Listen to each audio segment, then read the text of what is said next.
The U.S. economy grew 2.4% in the second quarter, which was above the first quarter GDP growth of 2% and far stronger than market expectations of 1.8%.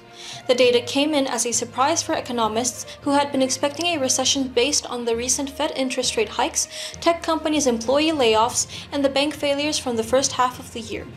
Fortunately, however, the layoffs were mostly contained in other industries, the banking crisis didn't spread, and even the house market began to stabilize. T-Mobile announced second quarter earnings with EPS of $1.86, beating the consensus estimate of $1.7, and revenue of $19.2 billion, missing the analyst expectation of $19.42 billion. Though the company failed to increase its total revenue, it lowered its operating expenses around 23% from the second quarter of 2022. The company raised its full 2023 year guidance to 5.6 to 5.9 million net customer additions from prior guidance of 5.3 to 5.7 million. Intel jumped in after-hours trading yesterday after also reporting second quarter earnings, showing a return to profitability after 2 straight quarters of losses.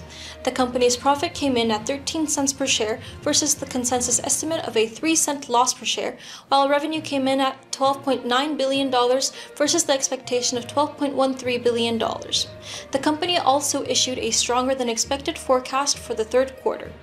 Intel's finance chief stated that the positive report comes from the company's cost cuts for the year that amounted to $3 billion. AstraZeneca's second quarter financials came in today with an adjusted profit of $2.15 per share, beating the expectation of $1.98. Total revenue came in at $11.4 billion, also exceeding the $10.97 billion consensus estimate. The beat was due to strong performance of the drug maker's blockbuster cancer drugs that helped offset the loss of COVID-19 vaccine sales. Although the company enjoyed a positive quarter, it still expects sales to decline significantly in the full year. ExxonMobil reported second quarter EPS of $1.94, below the analyst estimate of $2.04. The revenue for the quarter came in at $82.91 billion versus the consensus estimate of $82.8 billion. The CEO of the company emphasized that the company tried to improve their underlying profitability in the past quarter. Capital and exploration expenditures of $12.5 billion for the first half are in line with the company guidance of $23 to $25 billion for the full year.